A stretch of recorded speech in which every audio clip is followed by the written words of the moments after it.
Сайн бацхан өрхөн үзэгчтэй хөтлөгч Ламаа байна. Та бүхэн дэлхийн төв 7 хоногийн онцлог мэдээ нэвтрүүлгийг үзэж байна. Та бүхэн мэдэж байгаа. За бид энэ нэвтрүүлгээрээ өдөр бүр хөрш орнууд болох Бурайд, Хэрхүү, Чита, Якут, Халимаг болон Хятадд болж байгаа онцлог үйл явдлуудыг хүргэдэг хүлээ. Харин 7 хоногийн төгсгөлд шилдэг мэдээнүүдийг төвөрлөн, тоймлон хүргэдэг уламжлалтай. Ингээд өнгөрсөн 7 хоногийн онцлог мэдээнүүдийг хүргэе, эхэлцгээе.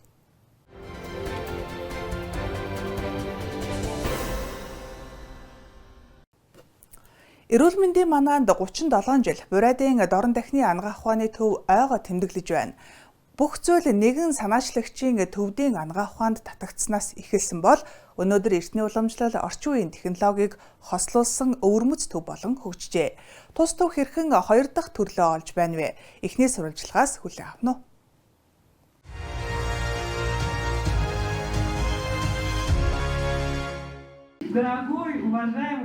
Эрхэм хүндэт баяр Гиви Балович танд ойн баярын мэнд хүргэж эрүүл энх аз жаргал урт удаа наслахыг хүсэн өрөөе.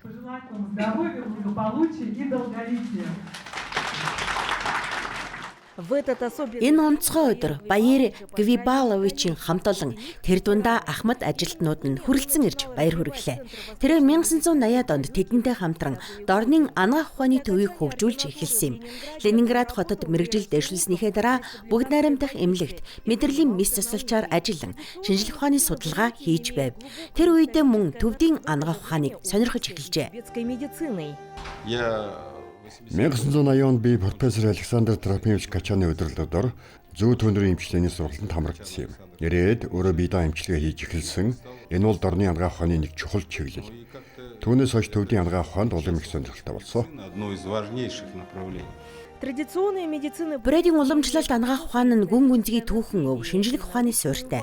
Тус төв байгуулагдсан нь энэ үеийг практикт нэвтрүүлэх, эрүүл мэндийн салбарт нэгтгэх эхлэл болсон юм. Олон хүчин зүйл давхцсан юм.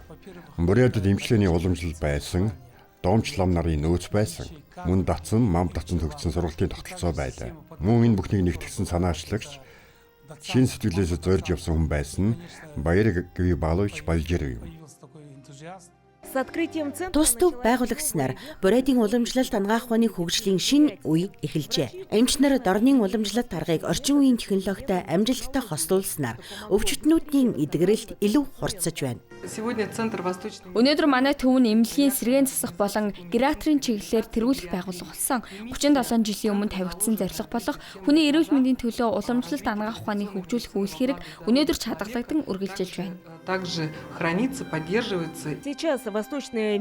Өнөөдөр Бурайдад дорнын ангаах ухаан дахин сэргэн хөгжиж байна. Төрөөс энэ чиглэлийг идэвхтэй дэмжиж сонирхол улам бүр нэмэгдсээр байна. Тухайлбал Монголын эмч мэргэжилтнүүд туршлага солилцож, эрүүлжүүлэх болон урд наслах аргуудыг хилцгээр тус төвд хүрэлцэн иржээ.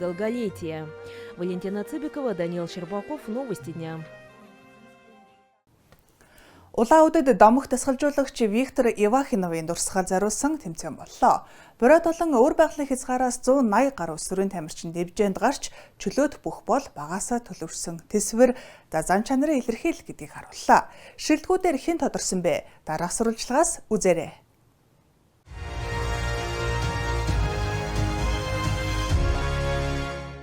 Оросын холбооны улсын гавьяа тасгалжуулагч Виктор Ивахиновын дурсгалж зориулсан тэмцээн спортын 10 дахь сургуулийн зааланд боллоо.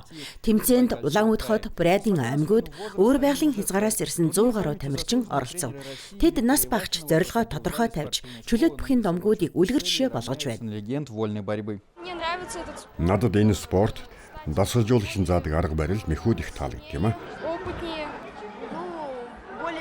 Аюулгүй гэмтэл бэртэл багтай багаасаа тулааны төрлийн спортоор хичээлмээр байсан юм. Ядаж нэг удаа төрүүлэх, одоогоор хөвчлэн 2-3 дугаар байр эзэлтгээ мөн шинээр хичээлэж эхэлж байгаа хүүхдүүдэд үлгэр жишээ болохыг хүсдэг. Виктор Ивахинов Түнхийн аймгийн Галбай тосгоны уугуул. Тэрээр 40 гаруй жилийн турш дасгалжуулагчийн ажил хийж, спортын сургуулиудын хүүхдүүдэд бүхий анхан шатны мэдлэг олгож иржээ.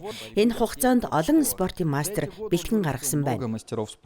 Манай аавгах амьдралаа дасгалжуулагчийн ажилд зориулсан. Би ч түүний мөн өвөөгийнхөө замлаар явж дасгалжуулагч болсон. Гэхдээ шатрын төрөлд. Ер нь манайх спортын гэр бүл Виталий Саровичийн хүү одоо Олимпийн нөөцийн спортын сургуулийн захирал бөгөөд өнөөдрийн тэмцээний зохион байгуулагч юм. Энэхүү тэмцээнд Динамо нэгэмлэгийн Бурят дахь бүсийн аваргын хүрээнд зохион байгуулагдж байна. Энэ жил Оросын холбооны улсын гавьяат дасгалжуулагч Виктор Сасарович Евахеновын дурсгал зориулж байна. Тэмцээнд 8 баг түүний дотор өөр байгалийн цагаараас баг оролцож нийт 180 тамирчид өрсөлдөж байгаа юм. Тэмцээний авраг медальд тамирчдад медаль өргөмжлөл гардууллаа. Эрхүүгийн Байкал энерги баг түүхэндээ анх удаа бөмбөгтэй хоккейн дээд лигийн авраг боллоо. 5 гол 15 мянган хөгжөөнд дэмжигч Баярын нулимс. Энэ баг ялалтад хэрхэн хүрсэн? Шувтаргын Баатар хэн байсан бэ? Манай хамтрагчдын сурвалжлагаас хүлээн авч үзсэн үү?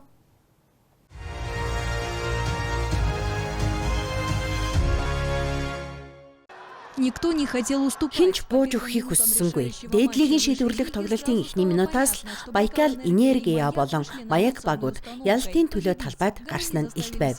Гоолч удаан хүлээлгэсэнгүй. Тоглолтын 11 дахь минутанд Эрхүүгийн хагас хамгаалагч Егор Титар нэмэлт довтлогоонд амжилттай тоглож тооны харьцааг нээлээ.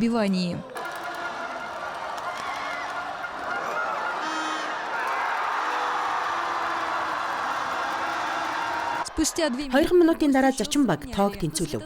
Гэвч Святослав Медяников Байкал энергиэд дахин тэргүүллийг авчирч Евгений Мартинов давуу байдлыг 3 болгосноор завсарлах хүртэл Эрхүүгийн хөгжөөнд дэмжигчдэд баяр бэлгэллээ. Сэтгэл санаа үнэхээр сайхан байна. Эхний үе маш сонирхолтой өрсөлдөөнтэй боллоо. 2 дугаар үед юу болохыг харах үнэхээр сонирхолтой байна. Манай баг ялна гэдэгт итгэлтэй байна.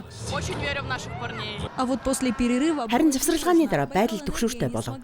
Байкал энергия хэд хэдэн том боломжийг ашиглаж чадсангүй. Харин Маяк онооны зураг багасгав. Уралын багт авраг авахын тулд ялалт хэрэгтэй байсан бол эрхүүчүүдэд тэнцээ хангалттай байлаа. Гэвч багийн ахлах тасгалжуулагч Дмитрий Завидовский өөр төлөвлөгөөтэй байв. Түүний тайм аутын шийдвэрүүдийн дараа Сибирийн баг эрчим нэмэгдүүлэн дахин 2 гол оруулснаар 5-ыг харьцах 2 харьцаагаар ялалт байгуулж Эрхүү хотын хоккей бөмбөгтэй дээд лигийн анхны авраг болов.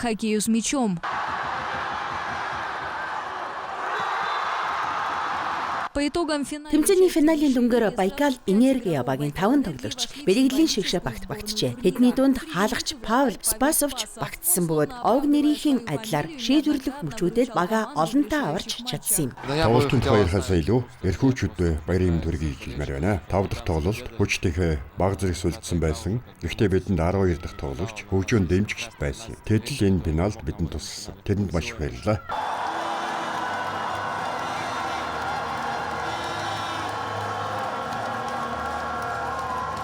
Энэ бол хотын хувьд маш том амжилт гэж бодож байна. Би үүнд багаахан ч гэсэн хувь нэмэр оруулсандаа баяртай байна.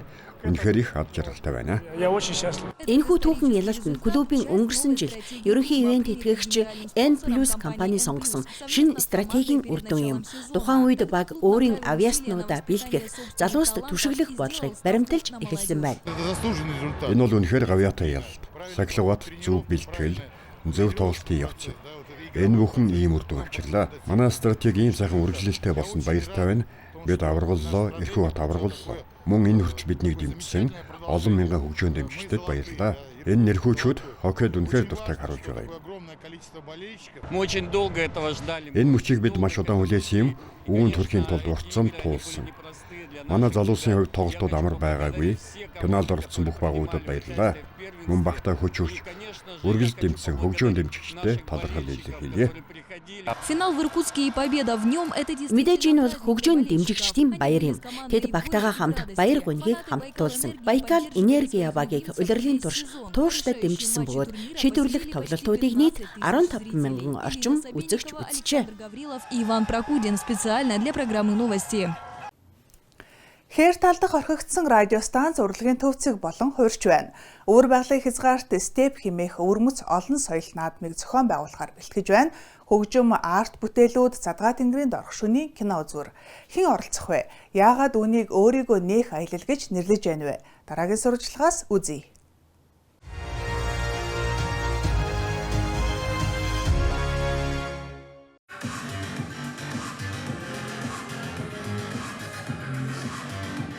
Культурное пространство. Дуу чимээ ба намгүм, байгаль ба хүн, технологи ба урлаг, огтлцдог соёлын орон зай. Өдөр тутмын хуваар яаралгүйгээр өнгөрүүлэх 2 өдөр. Үе үеийн хүмүүсийг нэгтгэдэг нийтлэг мэдрэмжийн нэг хэсэг болох боломж. Өөрийгөө мэдэрч, амьсгалж, өөртөө хүмүүстэй энэ ертөнцтэй дахин холбоо тогтоох 2 өдөр. Өвөр байгалийн хязгаарын дарамт театрт степ буюу тал олон соёлын фестивалийн танилцуулга боллоо. Фестиваля «Степь». Бид хамтдаа орон зайг мэдрэх, хамтдаа амьсгалах, хамтдаа ихшиглэх гээд наадмын хит хитэн урайг сонссон. Бид энэ фестивалыг өвөр байгалийн хязгаарын иргэдэд зориулж зохион байгуулж байна. Иргэн бүр энэ арга хэмжээнээс өөрийн гэсэн сэтгэл авахыг хүсэж байна. Мөн хүн бүр өөрийн санааг санал болгож бид түүнийг энэ фестивальд хэрэгжүүлэх боломжтой. Фестиваль «Степь». Степ наадам Житахотоос 43 км-ийн зайд орших хорхигдсон Заря радиостанцын нутагт хаалттай онцгой толгой дээр зохион байгуулагдана. Бүсүүд интерактив хэлбэртэй байх болно. Зочид хөгжим сонсож, харилцан ярилцаж, мастер классуудад оролцож, өвөр байгалийн хязгаарын амтад хоол амсан, шөнийн оддын дор дуртай киногоо үзэн, өглөө найзуудтайгаа гүйлтэд оролцох боломжтой. Хүүхдүүдэд зориулсан аниматоруудтай тусгай бүсүүд ч ажиллана. Заря радиостанц бол тодорхой долгион, тодорхой эрчим хүчийг өгдөг долгион. Бид өөрсдөө химнэлд амьдардаг. Талбайг хажуу талаас нь харахад долгион шиг харагддаг сонирхолтой. Энэ ч үнэхээр өвөрмөц юм. Мөн талбайн архитектур бид юу ч нураахгүй, харин оролцогчдын бүтээлч ажилладаг энэ архитектуртай, тэр бетон багнуудтай байгаа бүх зүйлтэй ноёлдуулж байгалийн мэт зохицуулах болно. Хөгжмийн хөтөлбөрөөс гадна үзэгчдийг 15 арт объект 20-с дээш бүтээлч талбай хүлээж байна. Төсөл дээр алигдийн 200 орчим хүн ажиллаж байна. Энд зураачид, урчууд, жүжигчид, хөгжимчид болон урлагаар амьдардаг хүмүүс оролцсноо. Танилцуулгын үеэр зочид фестивальд байх бүх талбайг жижиг завраар харсан. Жишээ нь өвөр байгалийн хязгаарын зураачдын хамтран бүтээсэн степ арт объект. Художниками Забайкалья. Бид зурагт академик арга барилыг сурталчилдаг. Өнөөдөр академик уламжлалаар хүрэг зурсан Коли Кошик энд өөрийнхөө маягийн андеграунд унгайс бүхий маш тод сонирхолтой үсгийг зурсан. Мөн энд манай алдарт акварель зураач Артем Тарасов бий. Бас Е үсгийг зураач Аксель бүтээсэн. Тэр манай хотод олон мурал зураг зурдаг. Харин эс үсэг бол өнөө орой энд цугласан бүх хүмүүсийн хамтын бүтээл юм. Хүн бүр ирж будаг биерээр өөрийгөө илэрхийлж болно. На сайте фестиваля Наадмын захим хуудсанд буцах холбооны маягт нэгдсэн бөгөөд хүссэн оролцогч, сайн дурын ажилтан эсвэл хамтран бүтээгчээр бүртгүүлж, энэ том арга хэмжээний нэгэн хэсэг болох боломжтой. огромного действа. Бүтээлч үйл ажиллагаагаар бид өөрсдөө илэрхийлдэг. Бүтээлч байдлаар бид өөрийнхөө дотоод ертөнц рүү гүн орж, заримдаа бодож байгаагүй зүйлсийг гаргаж ирч чад. Үүний галын дэргэд сууж, электрон хөгжим сонсч байж, йог хийж, 21 км гүйж байгаад шийдж болно. Аливаа бүтээлчүүл өөрийгөө илэрхийлэх нь юуны өмнө өөртөө хүрэх зам юм. Бус хүмүүс юу гэж бодох нь чухал биш. Хүн өөрийн бүтээлч эхлэлээ илэрхийлж, энэ ертөнцид хэн болохоо, юу өгч чадгаа харуулах нь бидний эхлэл төгсгөлийн зорилго юм. Степ наадмын хедлайнуудаар алдарт дуучин Ваня Димитриенко, Комната культуры болон Хаттерс хамтлагууд оролцсноо. 94 үндэстэн нэгэн гэр бүл Халмагт Орос улбаны улсын ард түмний эв нэгдлийн жилийг ёслол төгөлдөр нийлээ. Дуу, бүжиг, үндэсний өргөө, элсдээд найрамдал, нөхөрлөлд хэл хязгаар үгийг харууллаа. Баяр хэрхэн болж өнгөрөв? Яагаад янз бүрийн диаспорын төлөөлөгчид халимгийг нэг гэр гэж нэрлэдэг вэ? Хамтдаа харцгаая.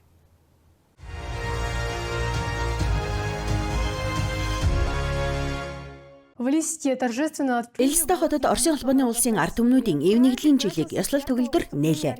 Баярын үйл ажиллагаа Халимаг улсын филармонд уран бүтээлчдийн өнгөлөг тоглолтоор эхэлж, эв найрамдал, харилцан ойлголцлын уур амьсгал бүрдсэн байв. Хүлээн авах танхимд үндэсний диаспород зочдыг өгтөн авч, тус бүгд найрамдах улсад амьдарч байгаа ард түмнүүдийн соёл, уламжлалын баялагийг танилцууллаа. Нийлтийн үеэр Халимаг улсын засгийн газрын дарга Гильяна Басхомжиева үг хэлэхдээ үндэстэн хоорондын эв нэгдлийг хадгалж бэхжүүлэхийн ач холбогдлыг онцлон ард түмэн бүр Оросын нэгдмэл соёлын өвд үнэтэй хувь нэмэр оруулж байгааг тэмдэглэжээ. Культурное наследие России. Өнөөдрийн арга хэмжээ Халимаг нутгийн халуун дулаан уур амьсгалыг илэрхийлж байна. Манай Халимаг оронд 94 үндэстэн стан эв найртайгаар хамтран амьдарч хөдөлмөрлөж байна. Бид нөхөрлөлд бидний эв нэгдэл, бидний хүч оршдог гэж хэлдэг. Хөдөө аж ахуйн ажилчид соёлын салбарынхан их нутагтаа хөдөлмөрлөж буй бүх хүмүүст баярлалаа. Та бүхэнтэй хамт бид Орос улсын улсын ард түмнүүдийн эв нэгдлийг бэхжүүлэхэд томоохон хувь нэмэр оруулж байна. Манай улс олон үндэсний асар баялаг өнгөлөг соёлтой. Хөтөлбөрт олон үндэсний дуу, бүжиг, урлагийн тоглолтууд багтсан байв. Зочид уламжлалт хоолоор дайлуулан ардын гар урлалын мастер ангиудад оролцсон. Халимаг болон бусад ард түмний түүх, зан заншилтай танилцах боломжтой байлаа. Орос улсын ард түмнүүдийн эв нэгдлийн жилийг нэх ээлж бидэнд ирлээ. Энд бид бүх үндэстнийг нэгтгэж өөрсдийн соёл уламжлалаа харуулж байна. Бусад оюутнуудтай хэрхэн найрсаг харилцаж бие биеийн соёлыг хүндэтгэхийг үзүүлж байна. Бид бүгд Халимагт амьдардаг. Манай хүүхдүүд энд төрж суралцж байна. Бид бүгд нутаг орноо хөгжүүлэхийн төлөө хөдөлмөрлөж хүүхдүүдэд эмчдэг. Энэ бол маш чухал үйл явдал юм. Өнөөдөр Халимагт олон үндэстэй амьдарч байна. Бид эв нэгдэлтэй, харилцан ойлголцолтой байх ёстой. Халимагт амьдарч байгаа Дагестан ард түмний хувьд ахан дүүсийн найрамдлыг бэхжүүлэхэд хувь нэмрээ оруулах нь бидний хувьд чухал юм а. Москвад Якут бүс нутгаар аялсан тухай бүх Оросын уралдааны дүнг гаргалаа. Якут шагнал хүртэж ялагчдыг шинэ аялалд урамшуулжээ. Хэн ямар зорилгоор энэ нутгийг зорихоор болов дараах сурвалжлагаар хүргэе.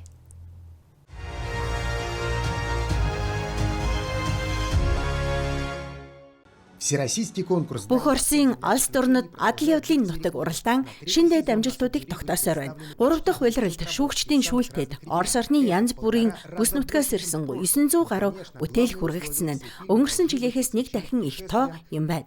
Гэхдээ гол шаардлага нь бүх кино алс дорнодод хийсэн аялын тухай байх ёстой гинэ. Бидний хувьд кино бүр чухал. Гэхдээ хамгийн гол нь тэдгээр бүтээлүүдийн цаана байгаа аяллууд юм. Хүн эх орнороо алс дорноор аялж явахдаа эх орноо хайрлах, шинэ удсыг өөртөө нээдэг. Якутаас бүгд найрамдах улсаар хийсэн аяллаа тухай 50 кино уралдаанд илгэээгдэжээ. Гэвч тэдгээрээс аль нь ч финалд шалгарсангүй. Гэсэн ч манай бүс нутаг баяр ёслолд өөрийн төлөөлөлтөй байлаа. Усан аялал номинацид Сергей Марченко энд заавал ирэх хэрэгтэй нэртэй Амга голоор хийсэн аяллаа тухай киногоороо 2 дугаар байр эзэлсэн юм. Амгаа бол бидний хүлээлтээс давсан. Би тентхийн байгаль, цөөн хүн амьдардаг онцлогийг харуулах хичээсэн юм. Энэ аялалд бид сайн бэлтгэсэн. Би Алдан голын сав газрын хадны зураг гэдэг ном авч уншсан, хадны зургийг хайж явсан. Мөн Якутын голууд гэдэг ном судалж явсан. Аялалд бэлтгэх нь миний хуучин дадал юм а. Уралдааны Гран-при шагналыг Марина Галькина хүртжээ. Тэрээр Жукоткийн тухай туундарт ганцаараа 700 км-ийн зам киноныхаа төлөө 3 сая рублийн шагнал авсан байна. Түүний зоригийг үзэгчид болон шүүгчид өндрөөр үнэлжээ. Сонирхуулахад шагнал гардуулах үеэр Марина дараагийн аялын маршрутаа аль хэдийн зарлжээ. Тэр нь Якутаар дамжин өнгөрөх аялал байх юм гэнэ. Хаашаа явах гэж байна? Якут руу? Тэнд юу байна? Якутад бүх зүйл бий. Тэнд уулс, ой, түүндэр, бугчид, засар баялаг голууд, онгон байгаль бий. Үнэхээр гайхалтай. Аялал судлахад хангалттай орон зай бий. Эх орны хамгаалагчдын жилд уг уралдааны хүрээнд ялалтын жимээр гэсэн тусгай номинац бий болгожээ. Алс дорнод болон Арктикийн байлдааны алдрын газруудаар хийсэн аяллаа тухай кинонуудыг энэ төрөлд хүлээн авсан байна. Энэ төрөлд Сахалинаас оролцогч төрөлжээ. Харин шинэ адал явдалт аялагчдын нэрсийг бид эх жил л мэдэх болно. Уралдааны 4 дахь улирал удахгүй эхэлнэ. Хурд эрч хүч, их мөнгө, Хятадын Формула 1-ийн Гран При Шанхайг жинхэнэ эдийн засгийн хөдөлгүүр хот болголоо. Хот бүхэлдээ уралдааны наадмын талбар болон хувирч алдарт Микки Маус хүртэл нисгэгчийн дуулга өмссөн байна. Автоспортын уур амьсгал мегаполисийг хэрхэн эзэмсэн талаар манай Хятад хамтрагчдын сурвалжлагаас хүлээн авч үзье.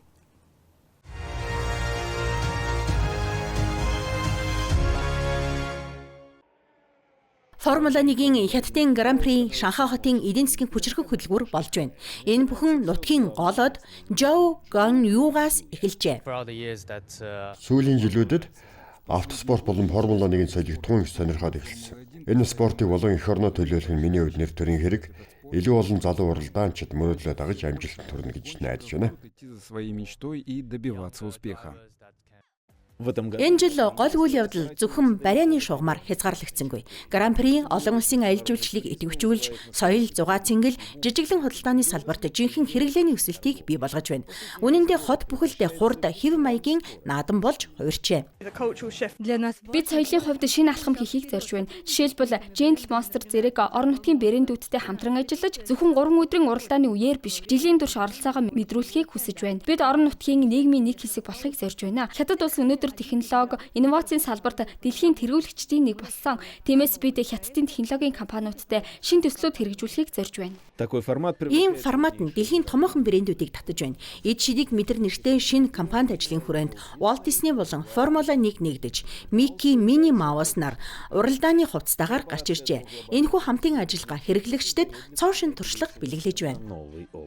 Бид Формула 1-ийн гол түншүүд болох Gentle Monster, Uniqlo, Minnesota хамтран эрч хүчтэй маркетингийн цуврал арга хэмжээнүүдийг эхлүүлсэн. Микки загвартай шинэ хат бишийн танилцуулж, Mickey and Friends дөрүүд Формула 1-д дуртайгаа орчин үеийн хэв маягаар илэрхийлж байгаа юм.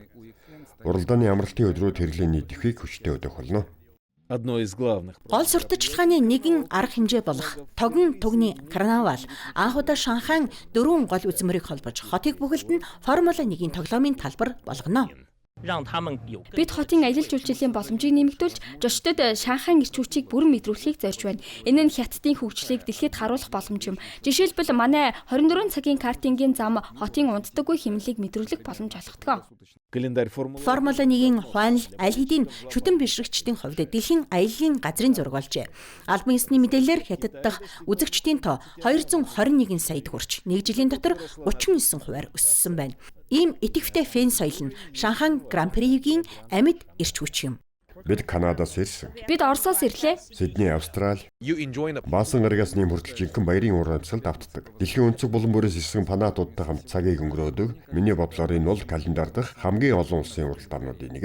Хөдөлгүүрийн нижигнэн хотын хэмнэл нийлсэн Шанхай Формула 1-ийн Хятадын Гран При 3 өдрийн уралдааныг бүтэн сарын эдийн засаг, соёлын идэвхжил болгон хувиргаж чаддгийг харуулж, дэлхийн их хотуудад шинэ жишг тогтоож байна.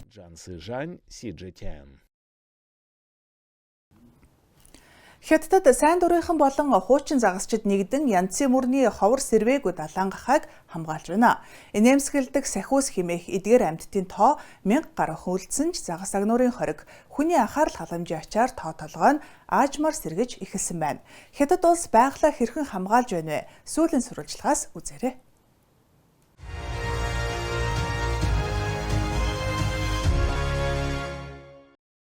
Өглөөний 10 цагт Жанжимэн молон түүний баг хөлгийн давцан дээр гарч сэрвээгүй далангахайг хайхаар хөдлөлөө. Өдөр болгон өөр. Хүлээгээд харцгаая. Онлын хувьд энд байх ёстой юм.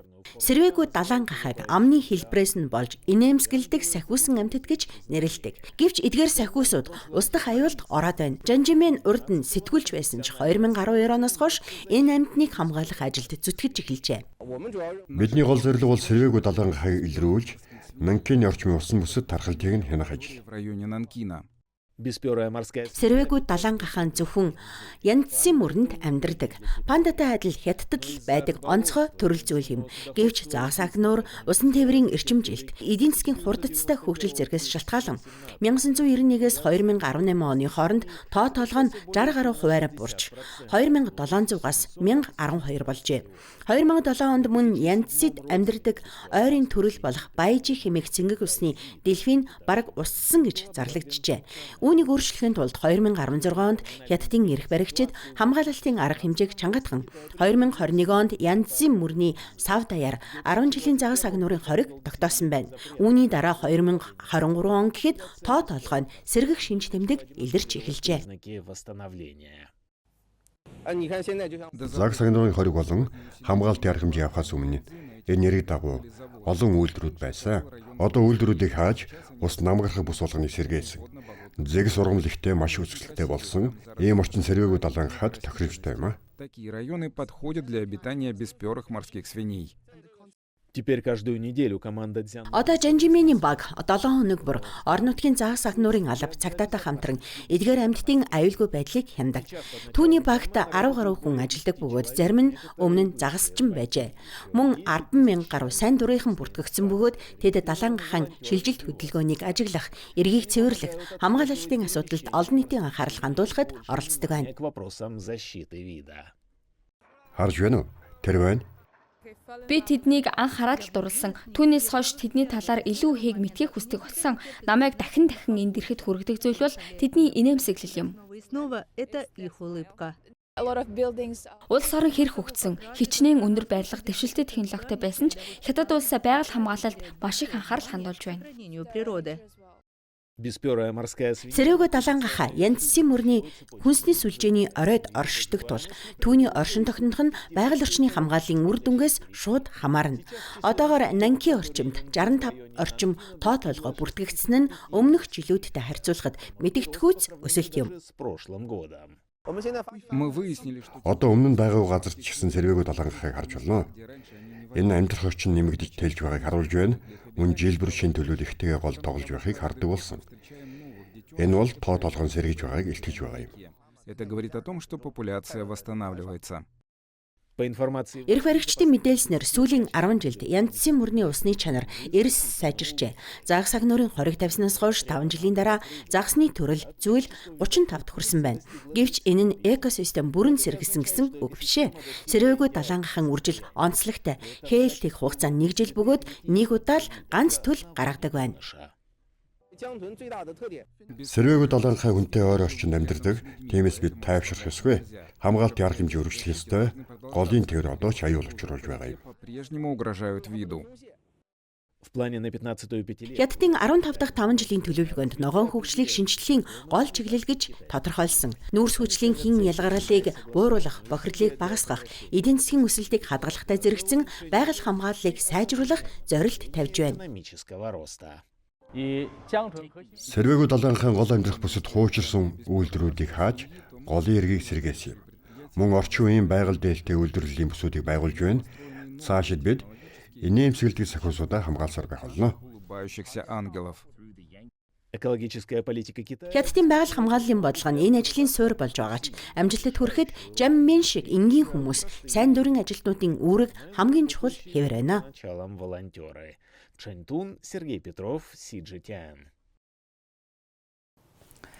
Энэ удаагийн дугаар өндөрлөж байна. Та бүхэн Ice Global сувгийг үзээрэй. Ингэснээр зөвхөн Монгол төдийгүй манай хөрш орнуудад болж байгаа үйл явдлын талаар цаг тухайд нь мэдээлэл авах болно. Та бүхэндээ хөтлөгч Лама байлаа. Дараа 7 хоногт дахин уулзцгаая.